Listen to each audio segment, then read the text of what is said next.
Days of Our Lives fest to shooting EJ. Is she sacrificing everything to protect Rafe?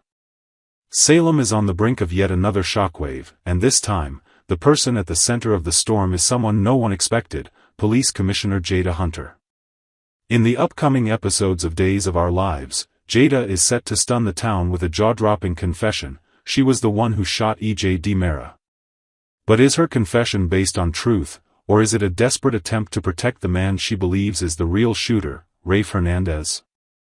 Jada is convinced that Rafe may have pulled the trigger, and if that's the case, the motive might be revenge.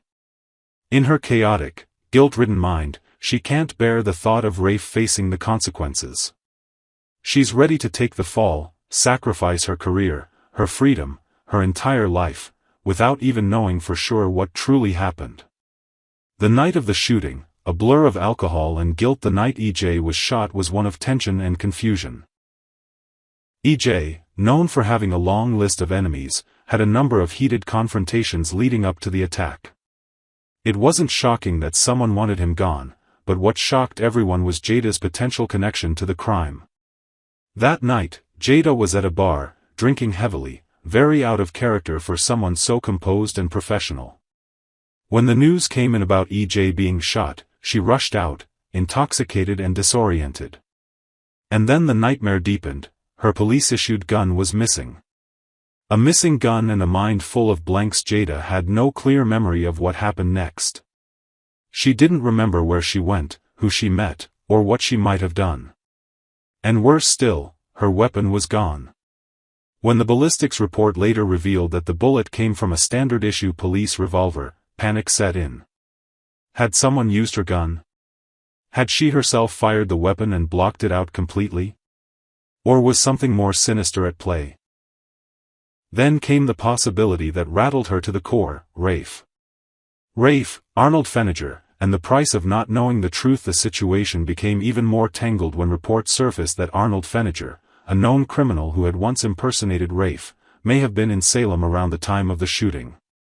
Jada, as commissioner, should have seen it coming. But she didn't. She failed to protect the town, failed to protect Rafe. And now, the weight of that failure is crushing her. If Rafe had been deceived, or worse, manipulated into violence, Jada feels it's her fault. But if he was the shooter, then she still can't let him suffer. She can't stand to see someone she cares about go to prison. So, she's ready to do the unthinkable, take the blame. The painful confession, truth or blind sacrifice. In a dramatic turn of events, Jada is preparing to confess to EJ's shooting. She'll stand before her colleagues, before the town, and declare herself guilty. But is she really? Longtime viewers of Days of Our Lives have seen this before, someone caught in a web of guilt and love, stepping forward to protect another person, only to find out later that their sacrifice was in vain. Could Jada be repeating history? If not Jada, and not Rafe, then who pulled the trigger? With Jada's confession and Rafe under suspicion, it seems the case is drawing to a close. But in Salem, things are rarely as they appear. Perhaps Arnold Feniger really did sneak into town, steal Jada's weapon, and commit the crime.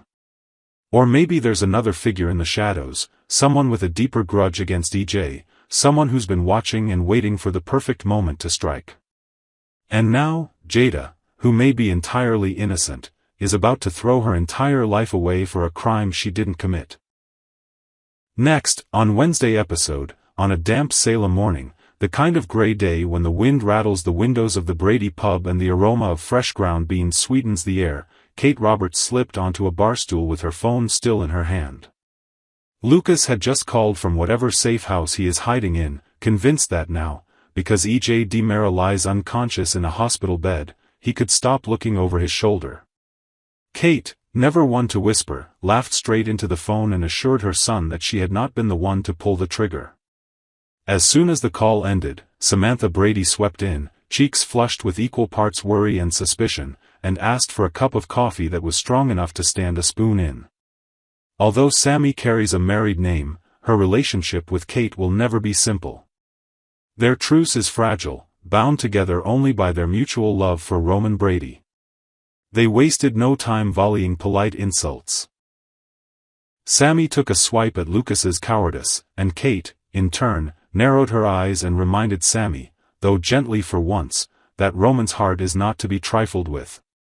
If Kate ever hurts him, Sammy threatened, she will bury her.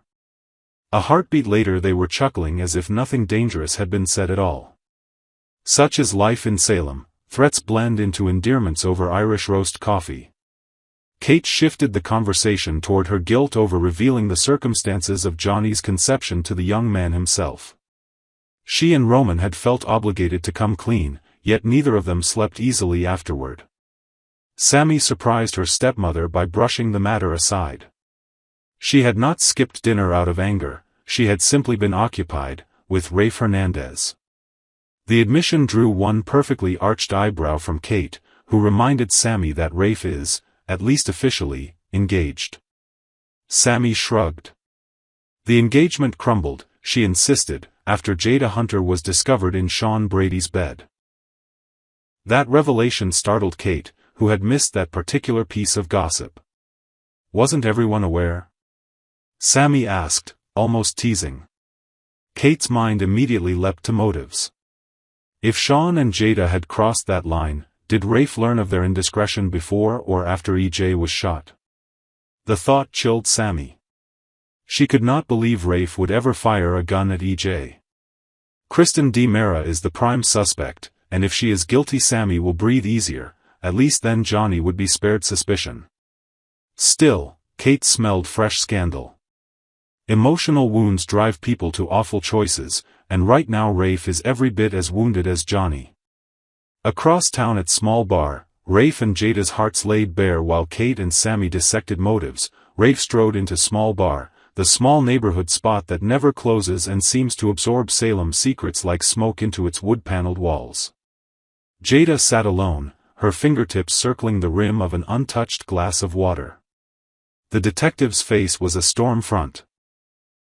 Tight jaw, thundercloud eyes. He had found Jada's blouse on Sean's couch and jumped to the worst conclusion, that she had crawled back into Sean's arms. Jada's explanation spilled out in a flood. She had been drunk, she said, practically unable to walk. Sean carried her to the couch and left her to sleep it off. Nothing more happened. She begged Rafe to believe her. As her words tumbled, her panic deepened. Rafe did believe her, eventually, but every second of doubt stung like salt in a wound. He muttered that he should have confronted Sean right then instead of sneaking away with a fistful of fabric. Jada's shoulders trembled. Confront him and do what? She asked in a whisper-rough voice. Pull your weapon. Add another tragedy to the one already stretching over Salem? Rafe's anger dissolved into regret. He clasped her hands, asking for understanding. But understanding is not the same as forgiveness. Their argument stalled when Sammy wandered in. She needed Rafe's advice about Johnny, whose guilt over his father's shooting was crushing him. The timing was terrible. Jada listened, wide-eyed, as Sammy recounted the night she spent with Rafe. Jada's horror widened the crack in her heart. Rafe tried to stammer out an apology, tried to explain that the night with Sammy was a blur of shared grief and loneliness, but his words landed like pebbles against iron. Jada reminded him that she had trusted him, told him every detail of her confusion with Sean, and he had not believed her. By contrast, he expected her to accept his confession at face value. He reached for her again, pleading for one more chance. Jada stepped back, palms raised. She needed space, she said, space enough to see the situation clearly, space enough to remember who she is when she is not orbiting Rafe's mood swings. Then she walked out of Small Bar and into the drizzle, leaving Rafe alone with the taste of copper on his tongue, the metallic reminder of both guns and broken promises.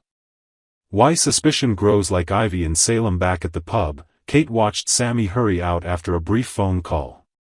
Alone now, Kate considered the evidence. Jada was drunk, her service weapon missing. Rafe found indications of another tryst between Jada and Sean.